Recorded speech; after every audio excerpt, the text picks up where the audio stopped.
Contrairement à une idée encore très répandue, la couleur des raisins ne détermine pas seule la couleur du vin. Si un chardonnay blanc donnera toujours un vin blanc, un gamay noir pourra produire un vin rouge ou blanc. C'est essentiellement la présence ou non de la peau du raisin noir lors de la fermentation qui déterminera la couleur du vin, mais pas seulement.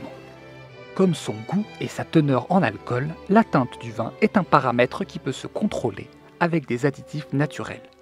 Explication. Lorsqu'on verse du lait dans un verre de vin, comme ceci, les deux liquides vont d'abord se mélanger. Mais comme le vin est acide, cela va perturber la structure du lait. Du coup, les caséines, des protéines contenues dans le lait, vont précipiter, emportant avec elles des pigments. Au bout d'une demi-heure, une heure de décantation, on retrouve ainsi au fond du verre la caséine précipitée avec les pigments. Dans la partie supérieure, on récupère le vin en partie décoloré. Cette décoloration partielle n'est pas liée à la couleur blanche du lait ou à sa teneur en eau.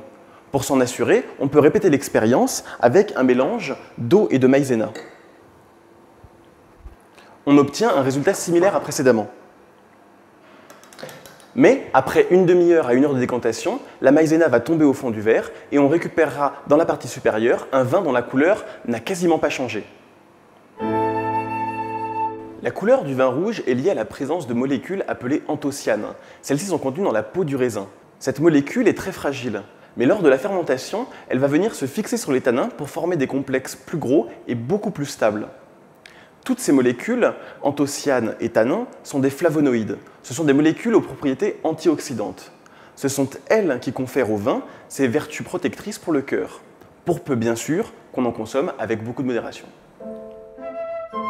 La caséine issue du lait, tout comme l'ovalbumine, protéine issue de l'œuf, sont incorporées dans le vin par les vignerons afin de le clarifier, notamment pour empêcher le vin blanc de jaunir.